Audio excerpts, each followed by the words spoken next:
Uz moju bih, dalje je bliže. At first, welcome to Sarajevo and thank you for joining us. Thank you, and thank you TV1. Why did you decide to come to Sarajevo to record your radio show? Isn't it evident? I mean, you live here, don't you? We try to choose cities in the world that have undergone some sort of change. So it could be that the political climate has flipped. It could be that there is something going on in the politics of that country that mean that artists are responding to it. Sometimes we've been to cities where there's been a natural disaster and you see the artistic community responding to that. So we look for that little bit of change and how artists are then reflecting it. Also, I think that creatives in a city often tell the stories that perhaps people who report on current affairs or talk about politics don't do. It's a different angle of understanding. And after your research, what is specific of Sarajevo cultural scene? Okay, well, first of all, for me to even begin to understand the nuances of a country like Bosnia-Herzegovina, the Balkan region, let alone Sarajevo, would be impossible.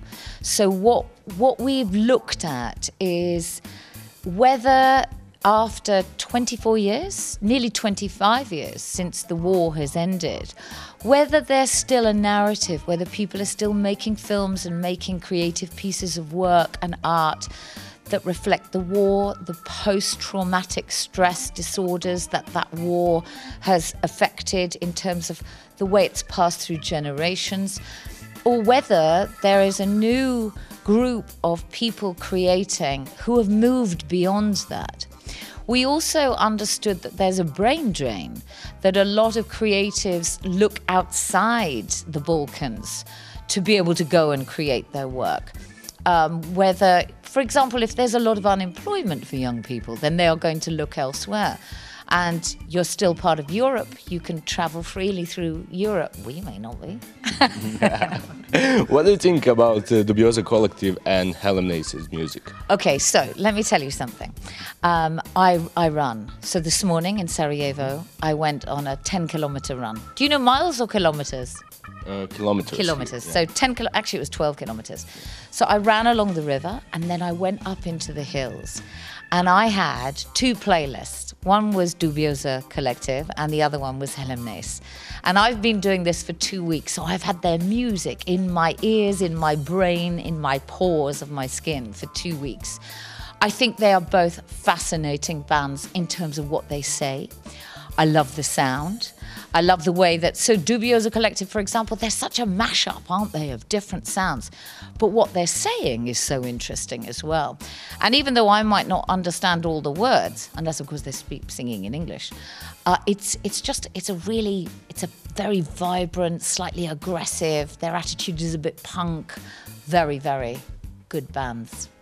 What is the main emotion and maybe main message from these songs?